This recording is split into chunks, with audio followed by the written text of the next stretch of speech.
Tonight on CBC Vancouver News. The drivers are afraid, they are worrying. Left out, why some frontline workers say they should be included in early vaccinations. And we're really grateful. And relief from those who are getting the shot early. Plus, it could have easily came after me and I could have been dragged in the woods. What's behind the increase in wild animals getting too close for comfort?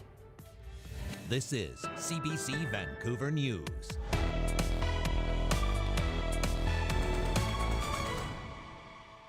Good evening and thanks for joining us. Mike is away tonight. Well, frustration from some of BC's frontline workers excluded from getting their COVID-19 vaccine early. More than 300,000 people, including teachers, farm workers, and police, will be getting the shot next month. But as Zara Premji tells us, there are other industries working in close contact with the public every day who say they too should be included in the April immunizations. Being a restaurant owner is hands-on, and that doesn't stop during COVID-19. I feel like we are frontline workers as well, and we're impacted by this every day. We're working and running into people we don't know on a daily basis. Farouk Sharif is at his wits' end after learning restaurant staff are not part of the more than 300,000 frontline workers getting an early COVID-19 vaccine next month. And that's for that money and imtiaz, okay? He knows wearing a mask while eating in a restaurant is nearly impossible, but it means his exposure to COVID could be higher. We understand that when you're dining, you are allowed to have your mask off, but that definitely impacts us as service staff and as a restaurant. So he wants to know, if a grocery store worker can be vaccinated early, why can't someone working in a restaurant? So yes, they're all essential in terms of their need to keep society functioning and running. It's very difficult for the industry when it does happen, but restaurants can be shut down on a temporary basis.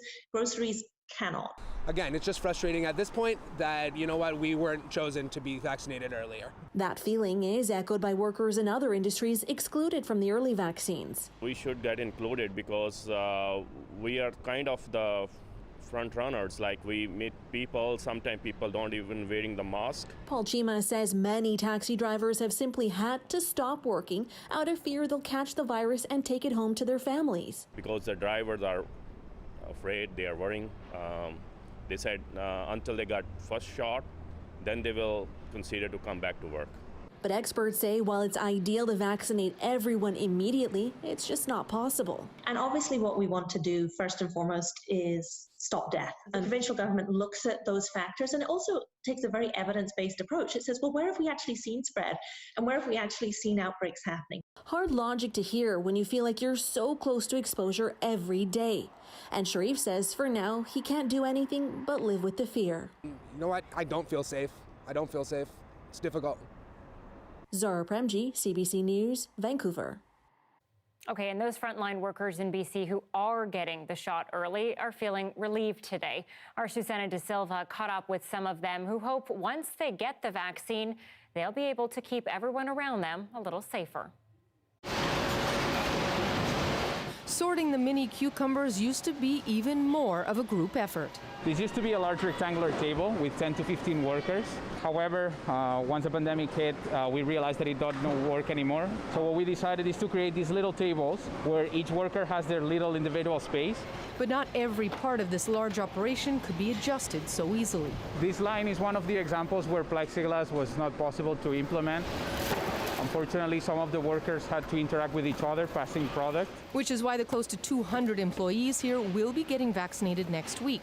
BC will still prioritize by age group, but will now add an additional cohort, essential workers, starting at food processing facilities like this and large work camps. I cried when I heard the news.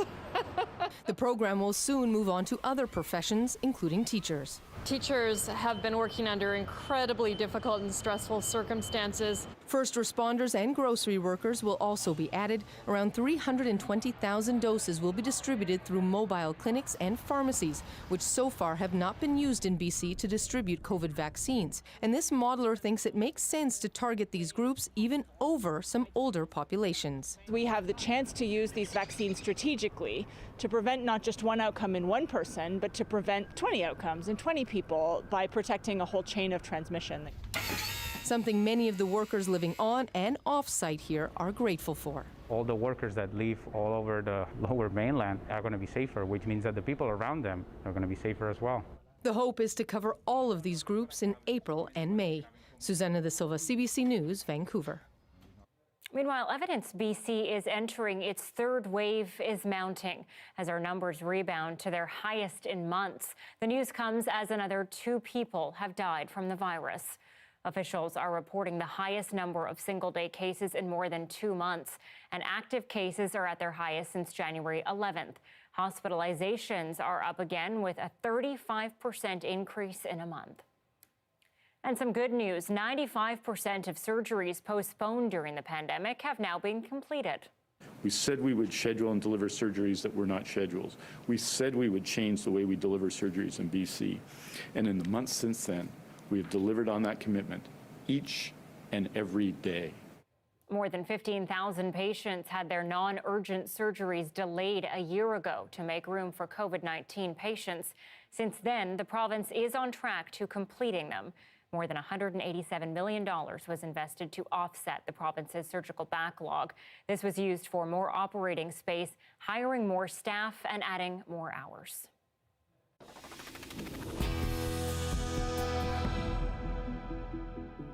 Well, homicide investigators are busy trying to solve several new killings in Metro Vancouver. The latest is in Richmond. Dan Burrett joins us live with the detail. Dan, what's going on? Just before 5 this morning, Anita, Mounties went to help with a fire on a home on Rathburn Drive. It's in Queensborough. Once firefighters put out the flames, crews went inside and they found the bodies of 2 people. Police are still trying to identify them. It's my understanding that when the Richmond RCMP frontline members went into the residence, there was evidence there indicative of a homicide, which tells me that they were deceased in the house. Not long after, police found a black BMW SUV torched near 16th Avenue and 194th Street in South Surrey. They do believe it's linked to the deaths in Richmond. Police are asking anyone with dash cam footage or video from the crime scene in Richmond or that burned car in South Surrey to contact them as soon as they can, Anita. Dan, police also shared more details about a body found in Burnaby yesterday. What more do we know? The victim is a woman, police say, and she is likely under 5 feet tall. And they're still trying to identify her. Firefighters were called to a blaze at Green Tree Village Park near BCIT just before 2 a.m. Thursday morning. They found a body on fire, and Mounties later determined she had suspicious injuries. Police say they've learned the victim may have been in that area for up to 2 hours before the fire was reported. At the same time, police say a dark-colored SUV or a hatchback-style crossover vehicle was seen on nearby Garden Grove Drive. It was there just before the fire. A similar vehicle was also seen leaving the area just after the time that the fire was ignited. Investigators do believe that the woman does have some sort of association to the vehicle. It was not located at the scene when Burnaby RCMP members arrived. Again, anyone who may have seen that vehicle, knows where it is, or has video of it or the crime scene is asked to contact police. iHit says it's not aware of any links between the deaths in Richmond and Burnaby. Anita. Dan Burrett live for us tonight. Thanks, Dan. And a review of Jared Bacon's statutory release by the Parole Board of Canada has resulted in new and strict conditions on the former Red Scorpion and Bacon Brothers gangster. Documents say a compliance visit by his case management team in December caught Bacon lying about a secret cell phone. When the team arrived unannounced at his front building, a police officer stationed at the back observed him retrieving the phone from under couch cushions, deleting information, then getting his girlfriend to hide it, quote, in her bosom. Bacon will now be limited to 1 mobile device, and his financial records will be more closely monitored. Multiple cities in BC held rallies today to protest the logging of old-growth forests. The BC government launched a strategic review of old-growth forests in September, but protesters at Forest March BC say the province is stalling on implementing protections. Environmentalists are advocating for a nature-based community approach to sustainable forest management. They demand an end to the destruction of forests for profit and an immediate moratorium on old-growth logging. Premier Horgan, wake up and smell the roses. You know, this is the end of an era. Does he want to be the one who actually cuts down the last ancient forest in British Columbia? Because that is where they're going. Nearly 30 communities across the province participated in the event. And youth climate activists staged a demonstration today protesting the Trans Mountain pipeline expansion. Vancouver's Sustainability teens held up signs and spray painted the pavement outside the Environment Canada building to voice their opposition. They're demanding accountability from government to get Canada to below net zero emissions by 2050. The teens called for an end to fossil fuel investment.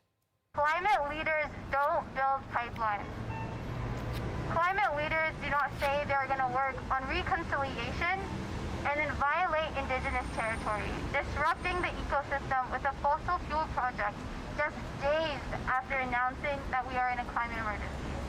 The socially distanced demonstration is part of Greta Thunberg's Fridays for Future Global Day of Action. More than 10 Canadian cities participated. 2 cougars linked to attacks in the Lower Mainland were captured and killed last night. The Ministry of Environment confirming their deaths, noting it was an unfortunate but necessary outcome. Lately, there's been an unusual number of close encounters with cougars and coyotes. Briar Stewart now on what conservation officers see as a disturbing trend. This was the response as officers moved in Thursday evening after an unprovoked attack. The assailant, a cougar, who lunged out of a hedge while Isaac Heisler was walking his puppy. You know, while I was pulling on the leash, I fell backwards on my back. And, you know, at that point, that cougar's like 3.5 feet above you. It could have easily came after me and I could have been dragged in the woods. His dog was one of 2 pets killed last week by increasingly aggressive cougars in the area. There's a lot of fear in the community. The mayor of Anmore, a village about 20 kilometers east of Vancouver, says people are being encouraged to take precautions, including carrying bear spray. When you have an animal getting attacked that is attached to a human through a 4-foot leash, and I think that something needs to be done. There's Mom. While the large cats normally prey on deer and avoid humans, a few have become aggressive. One was euthanized last month and another earlier this week. There needs to be a high public safety risk for us to step in that way. Conservation officers aren't sure what's driving the behavior, but note with warmer weather and the pandemic, more people are spending time outside.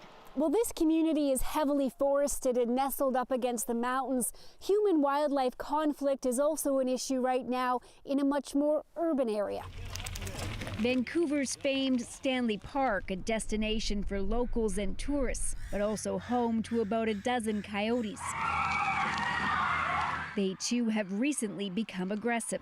I just felt a little pinch on my leg and turned around and I realized I'd been bit by a coyote. Brandon Kirk is one of 15 people bitten in the park since December. At the time, he was running along the seawall with a group. I tried to scare it away and it wasn't afraid of me at all.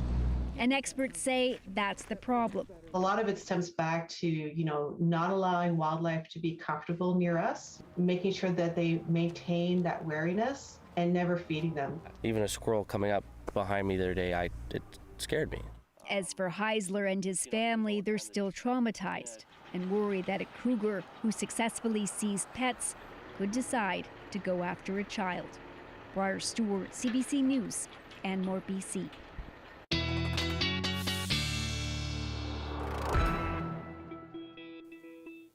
Johanna Wagstaff is away tonight. We're joined by Nick Czernkovich. Okay, Nick, I think people were a little relieved. The weather, the rain, it wasn't as bad as predicted. Yeah, I mean, we just had, you know what, the story that we're dealing with here over the next few days really is showers. And I have to stress that because in some areas, you're going to see heavier rainfall. In other places, not so much. It's not this organized rain event. And we're still seeing that right now. There still is the risk for an isolated thunder shower. But for the most part, it's just on and off light showers. We're seeing it in Vancouver right now. It's part of this system that's passing through. Now, you take a closer look, and again, it's fairly broken up. And that's going to be the story through tonight and tomorrow as well. Now, in terms of your forecast going long range, there is more organized rain as we head into Sunday. But for Saturday, again, a few isolated showers through the morning. Then, by and large, Saturday, the system breaks up. So for the most part, tomorrow, which, by the way, is the first day of spring, should generally be fairly dry, at least into the afternoon. Sunday, though, more rainfall makes its way down, and that's going to bring with it some more organized rain. 10 degrees right now in Vancouver. Earlier on today, we're up at 11 degrees, so that's come down about a degree, but that's more or less where it should be for this time of year. We head through the overnight period tonight. Again, showers. It looks a little worse than what it is. 6 through the overnight, 8 tomorrow morning, 11, and breezy again. So winds today up to about 50 kilometers per hour, slightly less tomorrow, but still a little bit windy as we head through the afternoon. Anita. Okay, thanks, Nick. Dog adoption agencies are still seeing a record number of applications during COVID-19, both for local and international pooches. But as Joel Ballard reports, newly implemented quarantine measures have made it pretty hard to bring dogs from other countries over to Canada. Hey, boy. Yeah. Susan Patterson used to help about 40 dogs from other countries find homes every month. Today, it's a struggle to complete even one adoption. It's one thing after another, and so it's definitely been super stressful for all of us. Right from the start of the pandemic, her charity, Thank Dog, I Am Out, has faced roadblocks. We've had to pivot and pivot and pivot over and over again because flight cancellations, positive COVID tests, lack of travelers. But Canada's hotel quarantine program has proven to be the biggest challenge so far. The charity relies on flight escorts, volunteers who travel with the dogs from their country of origin. Since the introduction of quarantine hotels, few are willing to make the trip. We had dogs that were scheduled to fly in February and March, and the flight escorts were canceling because they were not willing to have to check into a hotel at a high cost to them. It comes at a time when demand has never been higher across the industry. Pre-COVID, for a popular dog like a puppy, we would get around 10 to 20 applications tops, but during COVID, we'll get an upward of 50, sometimes even 60. Before the pandemic, Tien found that a lot of people wanted to adopt, but didn't feel like they had enough time. Now that COVID-19 has sidelined most extracurricular activities and many are working from home, that's no longer an issue. Tish, Yuri, come. For this dog mom, the extra time has allowed her to adopt a more timid dog. The world is better set up for introverts right now, and these dogs need a little bit more space. 6 feet is about perfect. People petting them suddenly frightens them at first. It's like the easiest time to train a new dog. While the past year has been difficult, Patterson can see a light at the end of the tunnel. And despite the stress, she says it's worth it. Once you start seeing these happily ever afters, and you know where they came from, there is no option to stop. Joel Ballard, CBC News, Vancouver. We now know who will be the first Canadian athletes to compete in sport climbing at the upcoming Tokyo Olympics. The two, Alana Yip and Sean McColl, were nominated today by the Canadian Olympic Committee and Climbing Escalade Canada to be the lone representatives for Canada in the combined events. Yip is excited to be one of those first climbers ever to don the red and white for Canada, but don't call her a pioneer just yet. I don't feel like a pioneer because I wasn't the one that put all the effort into getting climbing into the Olympics. I was just one of the 20 women who qualified for the first games. I would say the pioneer title goes to everyone who put in all that effort over many, many years to actually get climbing to this point. Yip finished 7th at the Worlds event in 2019, and Sean McColl is a 4-time world champion. Sport climbing is set to make its Olympic debut this August. A reminder, you can watch this newscast live on CBC Gem. The free app is also where you can find other CBC programs. And of course, CBC Vancouver, also on Facebook, YouTube, and Instagram. One secretive trial is now over, with another just days away. Ahead, we'll take a look at the desperate situation of the 2 Michaels stuck in China.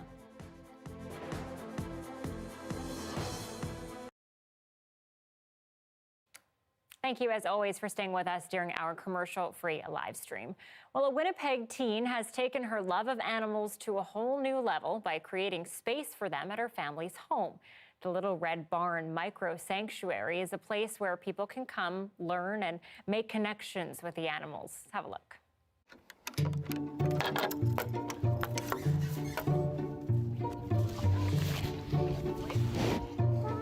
My name is Jessica, and I am the founder of the Little Red Barn Micro Sanctuary. I have never seen cowboys, so I'm interested. The Little Red Barn Micro Sanctuary is a place where children and families can come to meet farm animals and make the connection that they are someone and not something. You want to moo into the microphone for us? So we offer many different programs here where people can come and meet the animals, such as our compassion tours, and we have a program called Zen Bovine, which helps people with anxiety.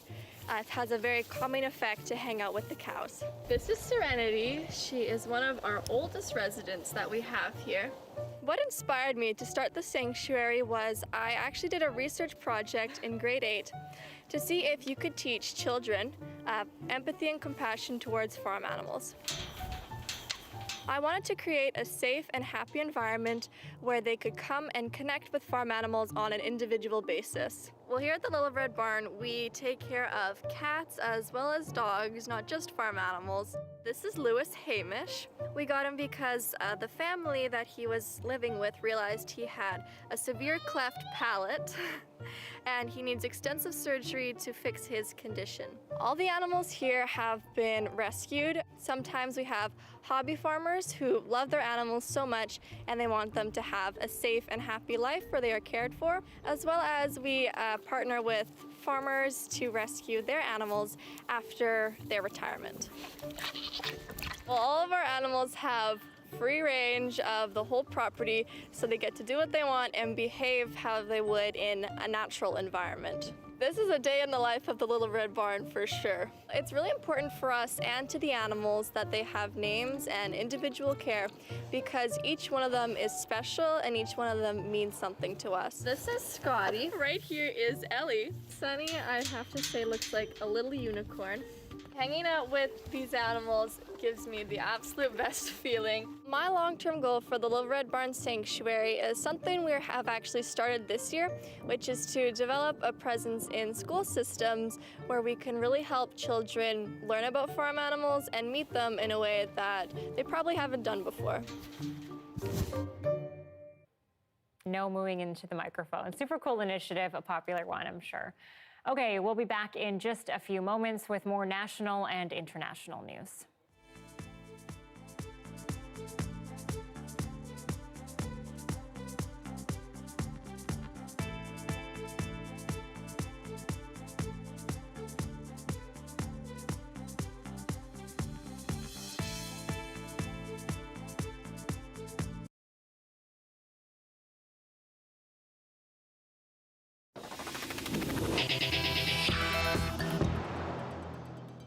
The Prime Minister is accusing Beijing of threatening its relationship with the West today over China's treatment of 2 detained Canadians. Michael Spavor's secretive trial is now over, while the one for Michael Kovrig is just days away. David Cochran has the latest on their desperate situation and the complicated politics fueling it all. After 830 days in a Chinese prison, Michael Spavor was whisked into court for trial. No media or public allowed. Canadian diplomats also denied entry. We're unable to have access to the courtroom. We were also unable to have access to Michael Spavor himself before the trial. They couldn't get in, but they weren't alone. Diplomats from 8 countries showed up, seeking access and to show support. He saw us. The lawyer said he saw us. China defended the secrecy because the charges involve national security, an excuse Canada rejects. Their arbitrary detention is completely unacceptable, as is the lack of transparency around these court proceedings. Spavor and Michael Kovrig were arrested a week after Canada detained Huawei executive Meng Wanzhou to face extradition to the United States. Meng's court hearings are open to the public, covered widely by media. She is under house arrest in her Vancouver mansion. We will continue to advocate for the release of these 2 Michaels. Canada is relying on allies to press its case, like the U.S. did at this meeting in Alaska. But China isn't budging, Meng remains in custody, and Spavor and Kovrig seem no closer to release. But I don't think that's going to happen. Right now, they're pawns, as you said, in this bigger geopolitical confrontation that starts with China and the United States. So after 2 years in custody, Spavor's trial lasted just 2 hours. He left without a verdict. There's no sense of when it will come. No verdict, but no suspense. Conviction rates in China are more than 99%. Michael Spavor's trial is over. Michael Kovrig's is set to begin on Monday. David Cochran, CBC News, Ottawa. Canada's fight against COVID-19 may be turning into a contest between vaccines and variants. COVID variants like the ones identified in the UK and South Africa are showing up more frequently across the country. And as Christine Birak reports, they're triggering new concerns for health officials. Even as Canadians roll up their sleeves for a shot of vaccine, health officials say infections are rising and virus variants are taking over. There we go. In some parts of Canada, variants of concern now represent a high proportion of cases, and the number of outbreaks involving these variants are increasing. To date, about 4,500 variant cases of concern have been identified across the country. 90% of them are the more contagious variant first identified in the United Kingdom. This is a crucial moment. If we don't slow down the spread of the variants, Team Vaccine is at risk of falling behind. To date, over 3.6 million vaccine doses have been given to Canadians. That's nearing 10% of the population. In the United States, it's nearly 23%, while Israel leads the world, vaccinating close to 60% of its population. Experts in Israel say people there still shouldn't be gathering for Passover next week. Canadian health officials say the same goes for Easter celebrations. We're just asking people to hold on for a bit longer because the vaccines are just escalating. Now is not the time, but this is not forever. Health officials also say they're in close contact with their counterparts in Europe as they investigate rare blood clots. I think the key message is that Health Canada has actively looked into this issue and looking at the data still considers that the benefits of the AstraZeneca vaccine outweigh the risk. Next week, several provinces will start offering AstraZeneca to anyone over 60. In Ontario, they'll be able to get the shot in pharmacies. Vaccines are the path out of this pandemic. And that's why securing doses and getting them to the front lines is my #1 priority. And with variant cases rising, those vaccines can't go into arms quickly enough. Christine Birak, CBC News, Toronto. This weekend marks 1 year since the Canada-U.S. border was closed to non-essential travel. It's one very long year for the couple you're about to meet. And as Katie Simpson shows us, frustrating as they're left wondering what the plan is for reopening. The last time Sam Rylersdam spent quality time with his family, he savored every moment, like the first solid food for baby Finn, and just regular old goofing around. This was Christmas, one of the family's rare get-togethers. They have been separated for most of the past year because of COVID border restrictions. We knew with having a baby that it wouldn't be ideal, being in different countries, but we knew we could make it work. We didn't obviously plan on the border ever being shut down. Sam is an American, a medic in the National Guard living in Washington State. Katie is a Canadian, a hairstylist living in British Columbia. They're also part of an advocacy group urging Ottawa to extend essential travel status to immediate family members. I mean, the Canadian government has allowed the exemption of, family being allowed to come over, but who can take 2 weeks off work for quarantine and then time on top of that to visit? Like, it's just not doable. Flew across that border. As of now, there are no plans in the works for that to change. I think we're all going to wait patiently until such a time as the health situation allows us to loosen border restrictions internationally. After a year, border restrictions remain consistently popular in Canada, even as there have been some headaches. This auto sector leader says rules need to be enforced more consistently after some essential auto workers were ordered to quarantine when returning to Canada.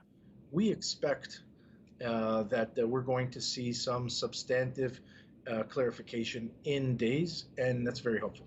Reed is less hopeful about her situation. I'm going to get emotional. I miss my husband terribly, and he misses us terribly. Right now, there's no specific timeline or plan in place to ease restrictions. It remains wait and see. Katie Simpson, CBC News, Washington. Many European countries are headed for the third wave of COVID-19, and several nations have reinstated the use of the AstraZeneca vaccine despite concerns over its possible side effects. As Renee Filipponi reports, Europe's health authority says AstraZeneca's benefits outweigh the risks. In an effort to clear up any concern over the Oxford AstraZeneca vaccine, the French Prime Minister Jean Castex rolled up his sleeve today. I absolutely did not feel a thing, he said, amid growing concerns of vaccine hesitancy in his country. France and a number of other European nations suspended the AstraZeneca dose for days over blood clot concerns. Yesterday, the European regulator said there was no evidence it's connected. I was always thinking that the vaccine was safe, says this man, who believes others are just in a panic. The race to get people vaccinated is urgent right across the continent as COVID rates soar. Large parts of France, including Paris, are headed into another lockdown. Hospitals are under pressure, with more people in ICU beds right now than during the second wave. We are not at the breaking point yet, says this doctor, but we are coming very close. It's a similar situation in Germany, where COVID numbers have spiked to levels not seen in months. In Europe, there are not enough vaccines to stop the third wave, says the German health minister, who is now looking to the Russian vaccine as a possibility. We are in the crisis of the century. Earlier this week, the EU made another threat to block vaccine exports, unless it gets its fair share. There are reports that this supply chain expert says European-made vaccines are being sent to dozens of other countries, including the UK, a global vaccination leader. There is an element of the nationalism and protectionism creeping in across the world with regards to trying to do the right thing by their populations. Populations who have pinned their hopes on the vaccine and are growing tired of restrictions on their lives. Renee Filipponi, CBC News, London. What's the deal with the COVID-19 shot for kids under 18? After the break, we speak with a pediatric infectious disease specialist who breaks down the research.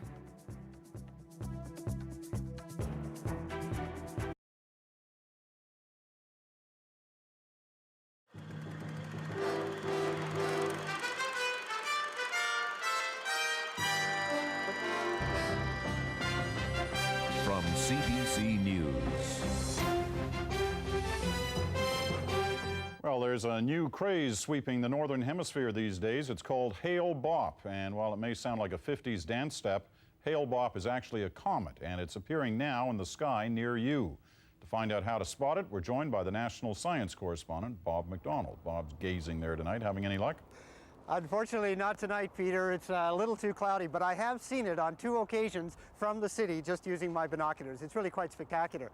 Give us a sense of how to find this comet, where to look, and what to use. Well, what to use are the binoculars. That's all you need, but you can also see it with the naked eye. And the way you find it is that you face west and just find wherever the sun went down, and then about an hour after sunset, look about 45 degrees off that and towards the northwest, and about a hand span above the horizon, you should see what first looks like a star, but as you look at it, you'll notice that it's actually fuzzy. And the more you look at it, you'll see that it actually has a tail coming off to the right. If you have a pair of binoculars and you look at it, it'll completely fill the field of view, and it's really quite beautiful. It looks like a comet. It's got a head and a tail, and you can even see some structures. So northwest, that's where to find it. Now, what's special about this comet? Well, this comet is a particularly large comet. Like all comets, it's a dirty snowball. I just picked this up off the side of the road downstairs, but it's a pretty good model of what a comet is like. They come from deep space, and they're made of this sort of fluffy snow. It's not really hard ice, and it's covered in dirt and dust, and as it gets close to the sun, both the water vapor comes off, giving it a bluish tail, and then the dust and the dirt comes off, giving it a white tail. Now, the comet that we saw last year, Yakutaki, was a fairly small one. It was only about 3 kilometers across. Hale-Bopp is 40 kilometers across. I mean, that's the size of Toronto or Vancouver. It's a snowball the size of a city. Unfortunately, it's 10 times farther away than Yakutaki, so it's not quite as big in the sky, but it's very, very spectacular. Now, I guess this isn't the only thing we can be watching for this week in the sky. That's right. There's going to be an eclipse of the moon. We're going to get a hat trick on Sunday night, the 23rd. So if you have clear skies, go out just after the sun goes down, look to the northwest, you'll see Hale-Bopp in the sky. After Hale-Bopp sets, later on, start looking at the moon, and you'll see an eclipse of the moon. And then if you stay up all night, Hale-Bopp will rise again about an hour before the sun comes up. So it could be quite a spectacular night on the 23rd. But keep watching. Hale-Bopp will be visible right into mid-April. All right. The national science correspondent, Bob McDonald, also from CBC Radio's Quirks and Quarks.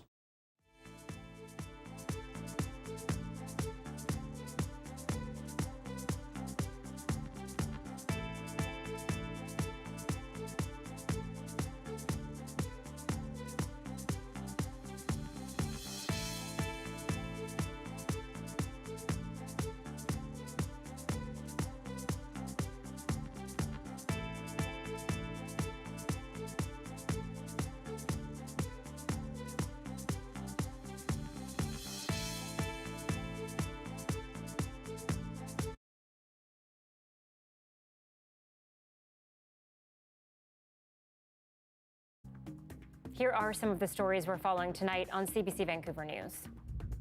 I think all the taxi drivers, even bus driver and limousine drivers, we should get included in there. Some of BC's frontline workers, including taxi drivers and restaurant workers, say they should be included in the early COVID vaccinations.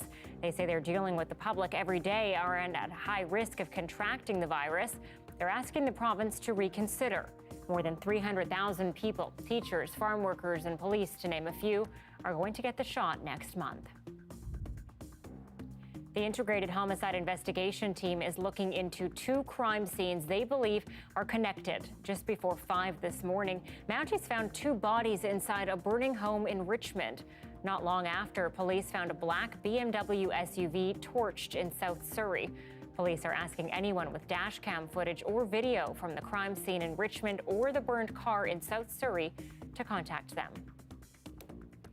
Okay, as we know, BC's COVID-19 vaccine program is starting to ramp up, but children and youth still aren't eligible for the shot.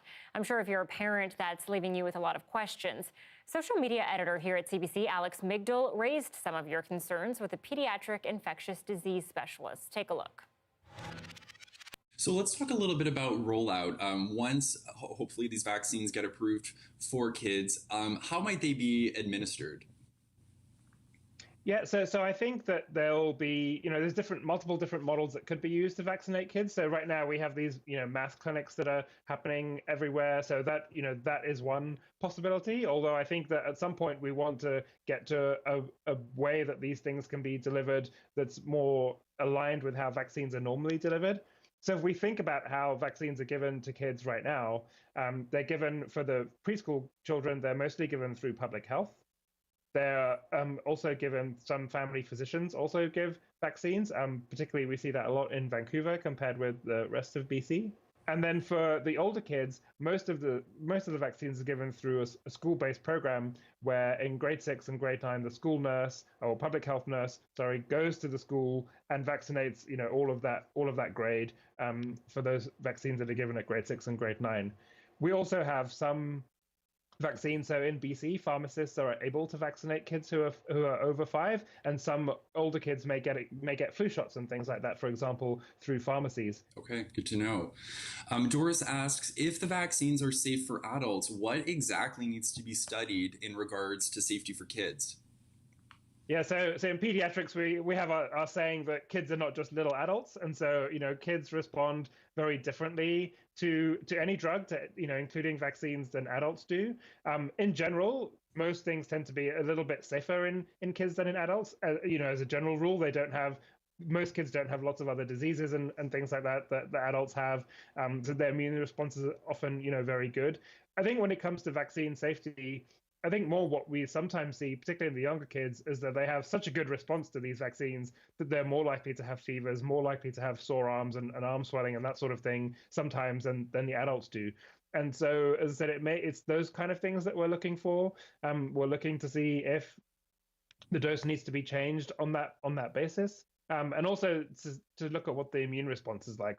This question comes from Lilu, who says, we've been told kids are less likely to get COVID, so do we even need to vaccinate kids against COVID, especially if they are healthy otherwise? And I think this might touch also on the topic perhaps of vaccine hesitancy from parents who are unsure if it's perhaps worth it to vaccinate their kids. So how might we approach a topic like vaccine hesitancy? Yeah, so that's a good question. I think the answer to that we'll only really know once we've finished vaccinating the adults and we see what happens. I think this is still a new disease, and we don't know, for example, right now, I think, that person is completely right that right now kids have been infected less frequently than adults, and they've been getting less severe disease in adults. So you might think there's less of an impetus to vaccinate them, and that's why we're focusing on the adults. But once most of the adult population is immune because they've been vaccinated, then we don't know if that will change how this disease spreads through, and will it sort of spread through the kids instead of through the adults so much. So we may see more disease. So I think that whether or not we should vaccinate will be a question to wait and see, depending on what happens to the disease once adults are vaccinated.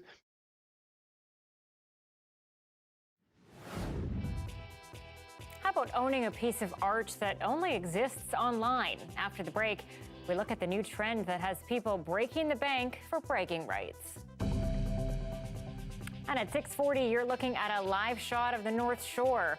Perhaps a little less rain than expected today, depending on where you live, but it's looking like a soggy weekend throughout the South Coast. Nick has the full forecast coming up.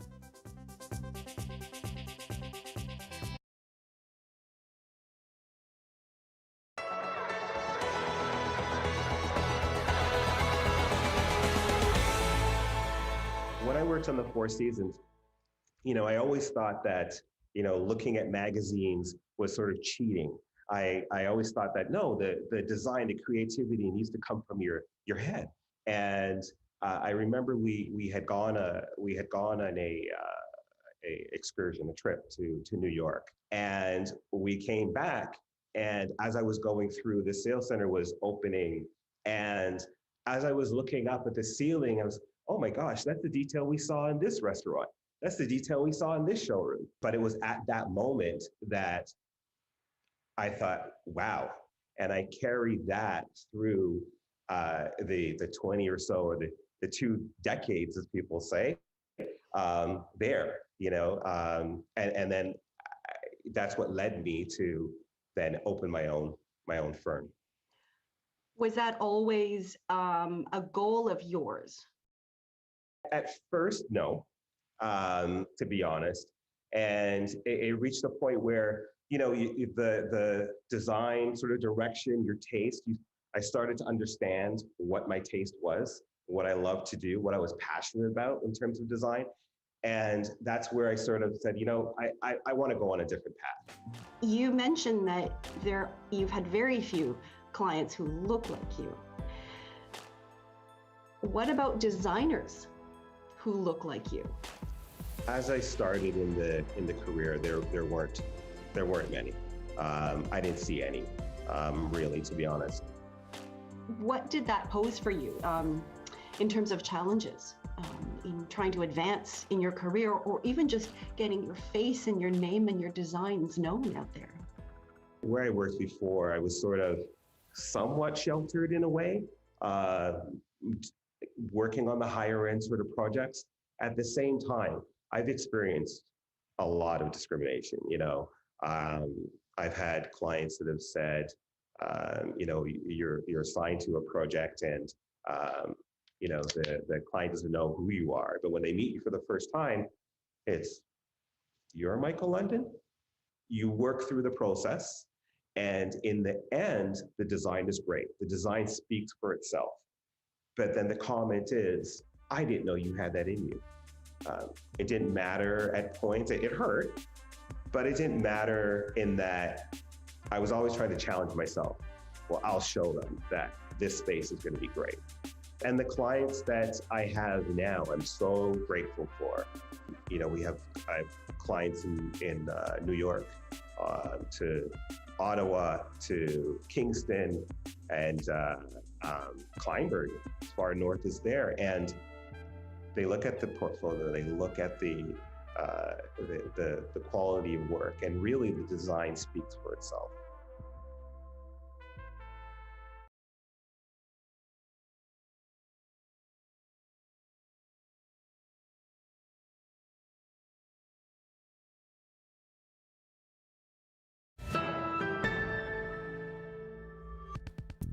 Vancouver police are warning the public about a cryptocurrency scam after victims reported losing almost $2 million in just 1 week. Our investigators do believe that this crime is underreported, as victims do feel shame or they might feel embarrassment coming forward to police. And another unfortunate trend we're noticing is victims tend to be of East Asian descent. Investigators have noticed 2 scenarios being frequently reported. A romance scam where a victim is approached through social media or dating site, and an investment scam where victims are befriended over social media. Both end with the victims investing in cryptocurrency and losing all their money. Police say these types of fraud are difficult to investigate, as suspects are often based overseas. If you're suspicious of a personal money transfer to someone you met online, call your local police. And with cryptocurrency an ever-growing target for scammers, another digital item may be next on thieves' hit list. It's art that only exists online. Anyone could still see it for free and even make copies, but you'd essentially buy bragging rights. Well, it turns out some people are paying millions for this. Thomas Daglow looks at the boom of non-fungible tokens. Call it an art gallery of a different kind. This is how Sheldon Corey chooses his next virtual investment piece. He recently paid $20,000 US for ownership of that avatar. It's doubled in value already, and I think it kind of looks like me. Amid the pandemic, digital art has exploded in popularity, especially the use of non-fungible tokens, a certificate of singular ownership tied to blockchain technology, just like cryptocurrency. You can monetize these pieces of artwork that were originally very hard to. NFTs don't prevent users from copying art found online, but they do allow some creators to claim a share of the sale price anytime their work gets resold as NFTs, yes, even at auction. This piece by the artist known as Beeple doesn't exist in physical form, but the digital original sold for nearly $70 million US. We're in this frenzy of speculation right now. So it's very difficult to know exactly what the size or scale of that market. So it looks like finished. Hopkins has already sold 3 pieces with NFTs, but more importantly, he says, as an Anishinaabe artist, the digital world has allowed him to connect with fellow Indigenous creators. It's really nice, especially during this pandemic where I haven't had very much artistic contact recently. There's no guarantee virtual tokens will remain valuable, and there's concern too about their environmental impact with so many machines needed to serve as the technology's backbone. But Sheldon Corey expects to be in the market for some time yet. There may be some deflation, but I think long term it's here to stay.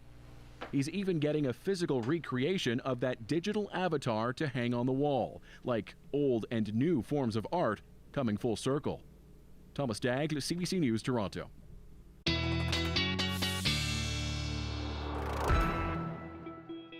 Johanna Wagstaff is away tonight. Nick Czernkovich joins us now with the forecast. Okay, Nick, spring just around the corner. Yes. Can we expect something springy for weather? I don't know what that means, Spring-like, but yeah. spring-like. Yeah, well, I guess if you're thinking rain, sure. Yeah, I mean, in Vancouver, that's what I'm thinking, yeah. That's exactly. You know what, we're looking at on and off showers, unfortunately, but that is spring. This is, of course, on the heels of what has been a relatively dry March. Now, why am I taking you to outer space? Because I want to show you what spring actually is here. This is the astronomical spring, okay? We talked about meteorological spring on March 1st. That's how meteorologists sort of break up the year. But in terms of the astronomical spring, it's when as the Earth goes around the sun like this, where the sun's most direct rays basically cross through the equator and head north. So during winter, the sun's direct rays are largely in the southern hemisphere, but as we get into the spring equinox, they move further north. And of course, that's as we see the days getting longer and warmer weather. And the equinox itself is when we get essentially 12 hours of day and 12 hours of night. Now, spring and the spring equinox begins tonight, 2:37 a.m. Pacific time. So there you go. That is the spring equinox. Now, what can you expect for it? Well, showers. We've got on and off showers across the region right now. Not heavy rainfall at this point. The heavier of the rain is coming more for Sunday. We'll expect to see that continuing through tonight. May see a rumble of thunder in there still. By tomorrow morning, still the risk of a few showers, but I think as we head into the afternoon, we're actually looking at this thing breaking up. Should be generally dry tomorrow, and might even see a hint of sunshine. Now, it doesn't last too long. As we head through Sunday, we've got another wave moving through, and by Sunday morning, it starts to push across the region, and we're looking at rainfall, and at times heavy rainfall moving through most of the south coast there. So that's what we're expecting as we head through the weekend.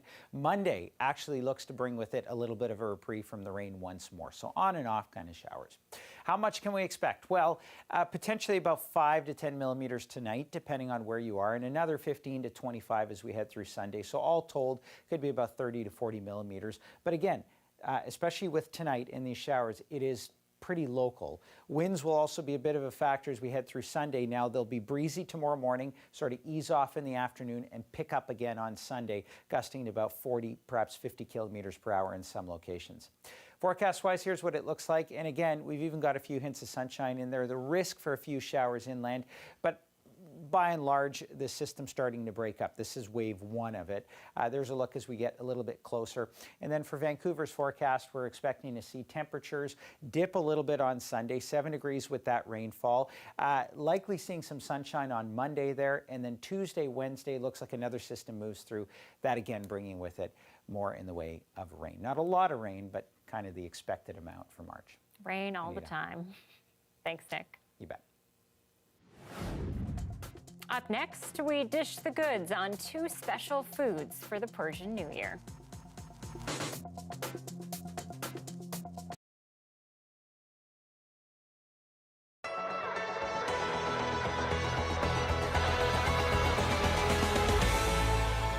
Do you see your house? That was scary. I do see your house. Oh! Prom. Oh, that's so cute! I knew that she definitely would have wanted something special. She didn't just want me to, just ask her just the question. So since I have my pilot's license, which is pretty unique, I knew I had to do something with that. I decided a date, and I just told my mom to grab some Kool-Aid and a sprayer, and she took care of all the spraying. Wait, that's so cute. Of course I'll go to prom with you. You want to go to prom with me? Of course I do. That was really cute. I could tell he was definitely up to something. At first he just played it off cool. He was like, oh, my mom wants to see us fly over your house. So he's like, can you find my house? And then I saw the big words, and it just it caught me off guard a little bit. Well, I've taken her flying probably 4 or 5 times now, so I was just trying to make it another day. I don't normally take videos, so I thought that might be a little suspicious whenever I said, oh, I was gonna take a video here. But I was trying to play it off as if it was just any other day. Makes you feel great. It got a lot of attention because not many 17-year-olds can fly a plane to ask somebody to prom, so I thought it felt pretty special. A lot of people have been telling me that I set the bar really high for everyone else doing their promposals. They said no one else is ever going to top that. Maybe my proposal will be something similar to that, but that's still a long ways away. It's amazing stuff. Putting together a pair of socks or a scarf has never been easier in Cape Breton. Now, a new business is rolling out. Literally. Since I started the business, there's lots of people that come and they say, oh my goodness, thank God we can come and shop here, and we always can use another yarn shop. But instead of brick and mortar, Stubbard wants to create a tight-knit business that could drive to different communities. It gives me something to look forward to. It's like a happy thing. Everybody's happy when they come to the yarn shop. There's nobody complaining. So she bought up yarn stock from the shop where she had worked. Then she opened Tracy's Rolling Yarn Shop at her home in Dominion. A longtime knitter, she knows quality. Stubbard is hoping this method of selling yarn will expand her reach to customers. Having worked hard to make this idea a reality, a cancer diagnosis forced her to delay opening a year. I did go through some chemotherapy, and now I'm going through radiation. I did number 7 today, so 18 left. Yeah, cancer's at the back of my mind, more so than right in front of my face all the time. So I have this, which is a great help. For now, the business is parked at Stubbard's home. The plan is to unravel the yarn shop to the greater community once the weather warms up.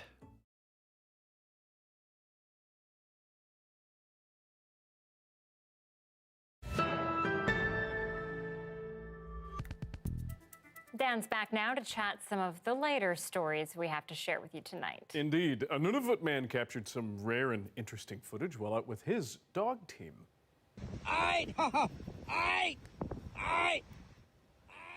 Yeah, Jesse Ninyuk is giving his dogs instructions to stay focused on the trail. There's why the man and his dog team are being followed by a wolf. Oh my gosh, where is it? There it is. As you can see, everyone is going along at quite a good speed with the wolf keeping up. Good motivation. Scary stuff. Okay. I guess dogs, well, yeah, they just run. That's what you get when you're out there. Bingo. Dog sledding. Okay, as we've been showing you this week, Persian people are gearing up to celebrate Nowruz, which officially starts tomorrow. And one important aspect of ushering in the Persian New Year is the food, which is steeped in the symbolism and renewal and rebirth. Tina Lovegreen caught up with a food blogger to talk about the significance behind 2 dishes. Happy Nowruz, Eidatun Mubarak. I'm Tina Lovegreen, a reporter with CBC News, and I'm joined by my lovely sister-in-law, Leila Toigo, who also runs a blog called 24 Carats, all about cooking. And today she joins us to teach us about what kind of dishes we serve during Nowruz. Obviously, food is such an important part of our culture, and especially during the New Year. Persian culture is really steeped in tradition when it comes to its culinary rituals, and Nowruz is the culmination of all of that. So much of our food is centered around family and sharing it with our family and nourishing one another. So 2 of the main dishes are something called kuku sabzi, which is essentially an herbed frittata, and then sabzi pula ba mahi, which is an herbed rice with a fish. Typically and traditionally it's served with white fish, but you can also serve it with salmon.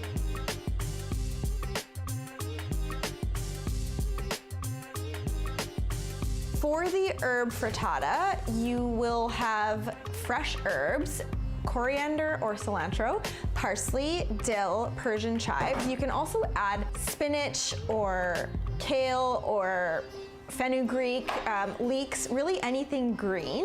So Nowruz falls on the spring equinox, and it's really heralding in the new season. And so the overarching theme is rebirth and prosperity, and the herbs represent that. And you'll basically just mix that together with eggs, salt, pepper, turmeric, and a touch of flour. You'll fry it in a pan and let it leaven or rise. And you really want to get that brown, crispy bottom. We really prize that in our cuisine. See that beautiful brown bottom and that beautiful brown crust? That's what you want in your cuckoo. So to finish off, we have these beautiful dried roses. Roses are prized in Persian cuisine. We use rose water, we use the actual roses themselves.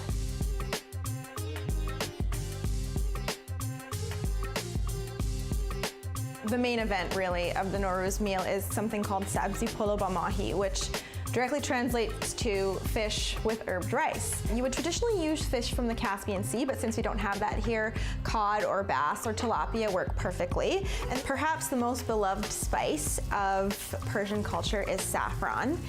And we're going to use it in our fish recipe. So we've added saffron to warm water, and we're going to let that sit until the fish is almost cooked through. Then we will go ahead and pour it.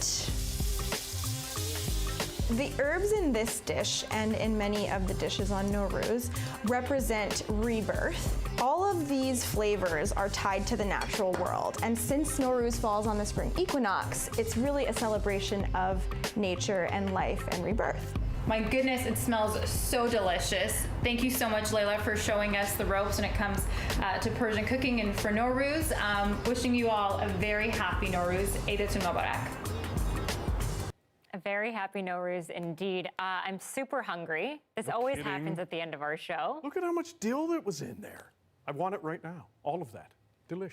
Let's go get it separately, though, because we're in a pandemic. Tina really should, as a parting gift, should have prepared that for us and left it for us. Absolutely. Okay, that is it for our show tonight. Those recipes from those dishes will be available on our website and on our Instagram page tomorrow. You can always find our news program online, cbc.ca/BC. And our next local news is right here at 11 with me after Ian Hannamansing in the National. Good night. Good night.